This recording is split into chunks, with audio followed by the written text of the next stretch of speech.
శ్రీమాత్రే నమః. సింహరాశి వారికి ఏ విధంగా ఉండబోతుంది 2025 సంవత్సరంలో, ప్రత్యేకించి పురుషులకి మనం జాతకాన్ని పరిశీలించినప్పుడు జాతకరీత్యా గోచారరీత్యా రెండు ఉంటాయన్నమాట. కాబట్టి మనకి ఇప్పుడు గోచార పరంగా ఏ విధంగా ఉండబోతుంది, అదేవిధంగా గోచార స్థితిలో గనక ఏ విధంగా ఉంటే వీరికి మంచి జరుగుతుందో తెలుసుకుందాం.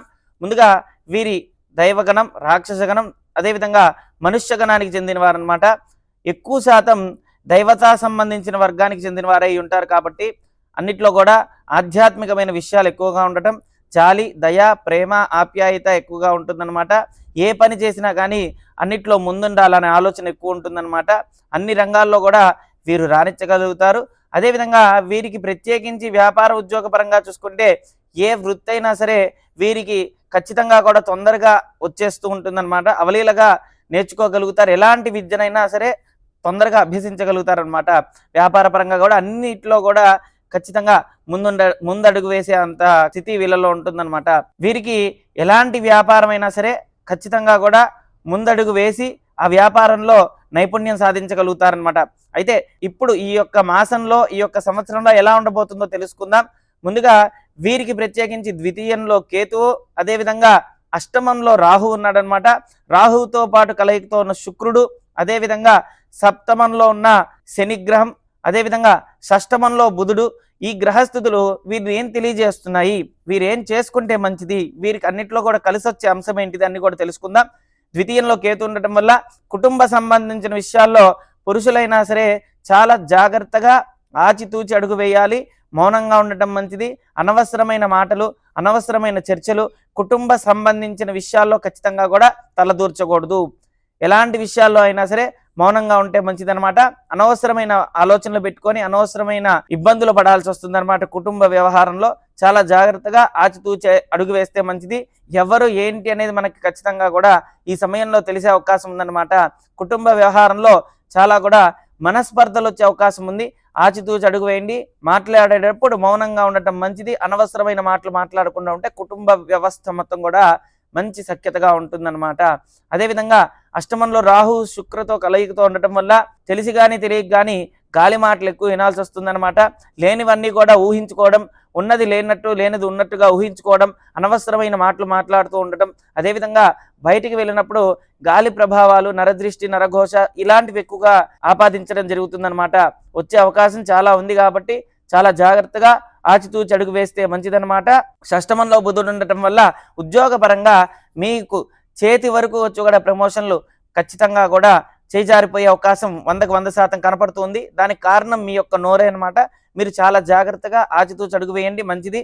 ఎందుకంటే షష్టమంలో బుధుడు ఉన్నాడు కాబట్టి 6వ స్థానంలో బుధుడు శత్రుస్థానం. మనకి వ్యాపారం బాగుండాలన్నా, ఉద్యోగం బాగుండాలన్నా అన్ని గ్రహాలతో పాటు బుధుడు చాలా ముఖ్యం అనమాట. మన మేధస్సు తెలియజేసేది మొత్తం కూడా, మేధస్సు కలగాలంటే కారణం ఏంటిదంటే గురువు అయితే, మేధస్సు తెలియజేసే కారణం ఏంటిదంటే బుధుడు అనమాట. కాబట్టి జాతకంలో బుధుడు ఖచ్చితంగా మంచి స్థితిలో ఉంటే వ్యాపార పరంగా, ఉద్యోగ పరంగా అన్నిట్లో కూడా అనుకూలత సూచిస్తూ ఉంటుంది అనమాట. వీరికి ప్రత్యేకించి వ్యాపారం చూసుకున్నా, ఉద్యోగం చూసుకున్నా అన్నిట్లో కూడా మంచి సఖ్యత కలుగుతుంది. వ్యాపార పరంగా అన్నిట్లో రాణించగలుగుతారు. ఏదైతే అనుకుంటున్నారో అవన్నిట్లో కూడా ఖచ్చితంగా వ్యాపార పరంగా అన్నిట్లో కూడా మంచి స్థితి కలుగుతుంది. శత్రువర్గం తరపు నుంచి ఇబ్బందులు ఎక్కువ అవుతాయన్నమాట. వ్యాపార పరంగా కూడా, ఉద్యోగ పరంగా కూడా రెండిటికి ఎక్కువ శాతం శత్రుత్వం అయ్యే అవకాశం ఉంది. కాబట్టి చాలా జాగ్రత్తగా ఆచితూచి అడుగు వేస్తే మంచిదన్నమాట.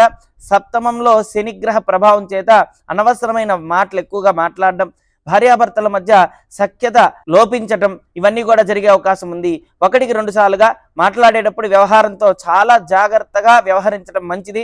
అనవసరమైన మాటలు, అనవసరమైన పౌరుషపు మాటలు గృహంలో కానీ బయట కానీ ఎక్కడ కూడా పనికిరాదనమాట. ఎప్పుడు కూడా మౌనంగా ఉంటే చాలా మంచిదనమాట. అన్నిట్లో కూడా విజయం సాధించచ్చు అనమాట. అదేవిధంగా వీరిది సింహం, కన్యా, తుల, వృశ్చికం, ధనస్సు, మకరం, కుంభం, మీనం, మేషం, వృషభం.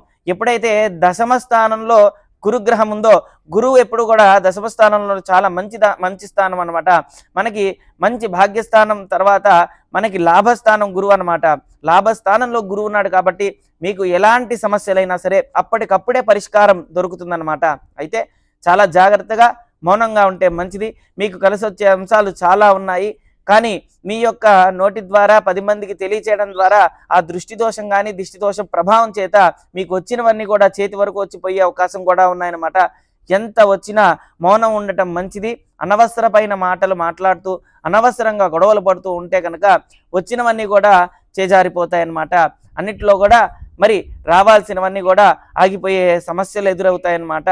మీకు రుణపరంగా చూసుకుంటే ఏకాదశ స్థానంలో కుజుడు ఉండటం వల్ల, కుజుడు 11వ స్థానంలో ఉన్నాడంటే తెలిసి కానీ తెలియక కానీ అప్పులు కానీ అనవసరమైన మాటలు కానీ యుద్ధ సంబంధించిన విషయాల్లో కానీ చాలా జాగ్రత్తగా ఉండటం మంచిదన్నమాట. వ్యాపారం కానీ ఉద్యోగం చేసేటప్పుడు ఇలాంటివి చాలా ఎదురవుతాయన్నమాట. ఎంతో మందితో యుద్ధం చేయాల్సి వస్తుంది. ఒకటి మాటల యుద్ధం, ఒకటి మౌన యుద్ధం, ఇలాంటివన్నీ రకాలుగా చేయాల్సి వస్తుంది. కానీ చాలా జాగ్రత్తగా కోపాన్ని అదుపులో పెట్టుకొని మన యొక్క ప్రయాణాన్ని మనం ప్రయత్నిస్తే ఖచ్చితంగా కూడా విజయం సాధించచ్చు అనమాట. అన్నిట్లో కూడా బాగుంటుందన్నమాట. ప్రత్యేకించి వీరి మాసం చూసుకుంటే కనుక మరి ఫిబ్రవరి, మార్చ్, ఏప్రిల్ ఈ 3 మాసాలు వీరికి మంచి యోగదాయకంగా ఉందన్నమాట. అన్నిట్లో కూడా సఖ్యతగా ఉంది. అన్ని రకాలుగా కూడా కలిసి వస్తాయన్నమాట. తెలిసి కానీ తెలియక కానీ అనవసరపు మాటలు మాట్లాడితే మటుకు ఇబ్బంది పడే అవకాశం ఉందన్నమాట. వచ్చే అవకాశాలు ఈ 3 మాసాల్లోనే ఎక్కువగా సూచిస్తూ ఉన్నాయన్నమాట. ప్రమోషన్స్ వచ్చే అవకాశం చాలా ఉంది. వచ్చిన దాన్ని జాగ్రత్త పడాలి ఖచ్చితంగా అనేది మన చేతిలో ఉందన్నమాట. అదేవిధంగా మే, జూన్, జూలై ఈ 3 మాసాలు మనకి ఏంటిది, మన స్థితి ఏంటిది, మనం ఏ విధంగా ఉంటున్నాం అనేవి కూడా ఖచ్చితంగా తెలుస్తాయన్నమాట. అదేవిధంగా కొద్దిగా అనవసరమైన భయాలు, ఆందోళనలు ఎక్కువగా అయ్యే అవకాశం ఉంది. మౌనంగా ఉండటం మంచిది. తెలిసి కానీ తెలియక కానీ అనవసరమైన మాటలు శని ప్రభావం చేత కలిగే అవకాశం ఉంది. శత్రుత్వాన్ని పెంచుకునే అవకాశం ఉందన్నమాట. అష్టమ శని ప్రభావం చేత రానున్న రోజుల్లో ఈ ఇబ్బందికి పడే అవకాశం ఉంది. కాబట్టి చాలా జాగ్రత్తగా ఆచితూచి అడుగు వేస్తే మంచిదన్నమాట. అన్నిట్లో కూడా విజయం సాధించచ్చు అనమాట. ఈ యొక్క జూన్, జూలై, ఆగస్టు ఈ 3 మాసాలు మీకు ఒక పరీక్ష సమయం అని చెప్పుకోవచ్చు అనమాట. అదేవిధంగా సెప్టెంబర్, అక్టోబర్, నవంబర్, డిసెంబర్ ఈ సెప్టెంబర్, అక్టోబర్, నవంబర్, డిసెంబర్ ఈ 4 మాసాలు ఎంత మౌనంగా ఉంటే అంత మంచిది. చాలా జాగ్రత్తగా ఆచితూచి అడుగు వేయండి. మౌనంగా ఉంటే మంచిది. అనవసరమైన మాటలు మాట్లాడకుండా ఎంత వ్యవహరించినా చాలా గుప్తంగా, గోప్యంగా ఉంటే చాలా మంచిది. అనుకోని సంఘటనలు ఎదురవుతాయి. పరస్పరంగా కూడా చాలా జాగ్రత్తలు వహిస్తే కనుక మంచి ఫలితం ఉంటుందన్నమాట. అన్నిట్లో కూడా విజయం సాధించవచ్చు అనమాట. ఈ విధంగా జాతకాన్ని మనం క్షుణ్ణంగా పరిశీలించినప్పుడు అసలు జాతక స్థితి ఎలా ఉంది, గోచార స్థితి ఎలా ఉంది, జాతక పరంగా ఏ విధంగా తెలుస్తున్నాయి, జాతక పరంగా మనకి మంచి మార్గం రావాలంటే ఏం చేయాలి, అన్నిట్లో కూడా యోగ్యత కలగాలంటే మనం ఏం చేయాలి, ఇవన్నీ కూడా తెలుసుకొని ఆచితూచి అడుగు వేస్తే మంచిది. అనవసరంగా గొడవలు పడడం, మనస్పర్ధలు తెచ్చుకోవడం ఇలాంటివన్నీ కూడా పెట్టుకోకుండా ఉంటే చాలా మంచి ఫలితం ఉంటుందన్నమాట. ఓం శ్రీ దత్తాయ నమః. ఓం శ్రీ దత్తాత్రేయాయ నమః.